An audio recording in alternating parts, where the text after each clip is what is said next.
Start here, Yeah. and just, even though I didn't write that down, Yeah. let yourself just drape over that, Yeah. and then arch up. It's not Okay. like a crunch, just enough to come out of the mobilization, Yeah.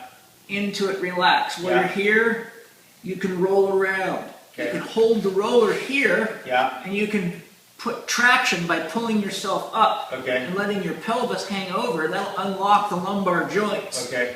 And just work yourself around, freeing up that lumbar spine, Okay. and go to wherever you need it. Okay. So that's more up in the thoracolumbar area. Yeah. Then you'll work up to where you feel you got some extension restriction. So right there, I get a little restriction. Key point, cradle your neck, Yep.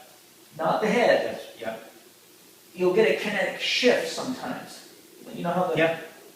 Yeah. Okay? Yeah. It can make your vertebra jump out of place and pinch a nerve. Okay. So you want to cradle the muscles to Yeah. support the neck. Yeah. Inhale gently as you go back. Yeah. Not enough to make the muscles pucker, it'll stop the mobilization. Just enough that you don't feel starving for air. Okay. Go till you feel that the joint's got a nice mobilization. Yeah. Not painful, but therapeutic. Okay. Count 1, 2, 3. Okay. And then just come out to alleviate the pressure on the joint. Okay. Do that 3 times on each joint that needs to be mobilized. Okay. And roll up 1 vertebra. Yeah.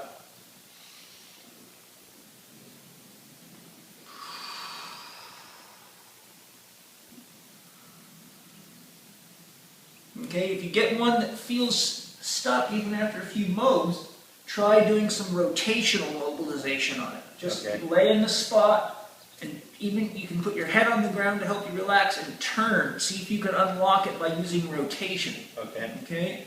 And feel your way through it. Just, again, relax into it and let the body guide you. Okay. You'll keep doing that progressively. You'll get to a point where there's not enough leverage to make it a mobilization. So Okay. then you've got to turn the roller long ways. And you're going to bring the end of the roller to where you left off. Yep.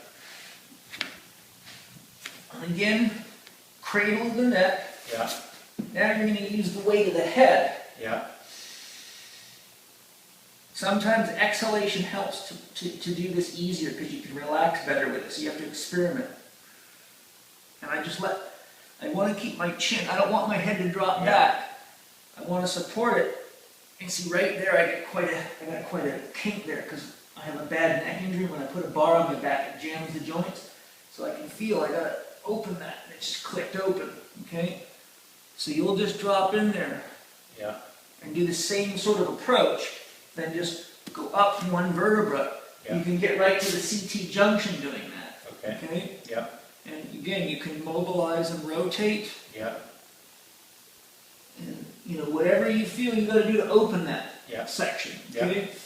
But this is critical for Yeah. your shoulder Yeah. because any movement above 140 degrees in flexion or abduction is entirely dependent on the thoracic spine. So if the thoracic spine is stuck in flexion, Yeah. the arm locks up. Yeah. So opening that on the roller increases the functional range of motion of the shoulder significantly. Sure.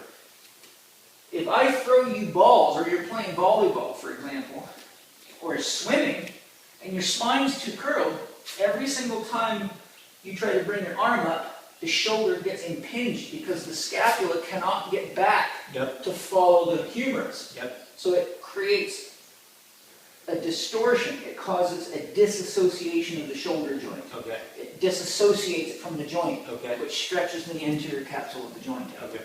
Okay? Yeah. So that mobilization is critical from anyone doing any kind of weightlifting, painting, working overhead, swimming. Yeah. If you lose that thoracic spine, your shoulder's on its way to the graveyard as sure as, I'll tell you this, in 29 years, almost 30 years of coaching and therapy, I've never seen a single shoulder injury that came with a normal thoracic spine. Every injury I've ever rehabbed, even with acute injuries, I found a fucked up thoracic spine. Point being, even if you fell off your motorcycle and hurt your shoulder and had nothing to do with repetitive stress, if this is locked up, it will not let that shoulder heal. Because now the stress in the shoulder will be constantly irritated by the poor mechanics. So, yeah, two things. You got to do it to keep Humpty Dumpty on the wall, yeah, and if you don't do it, when Humpty Dumpty falls, he can't climb back up again. yeah, So it's a two-way process. yeah.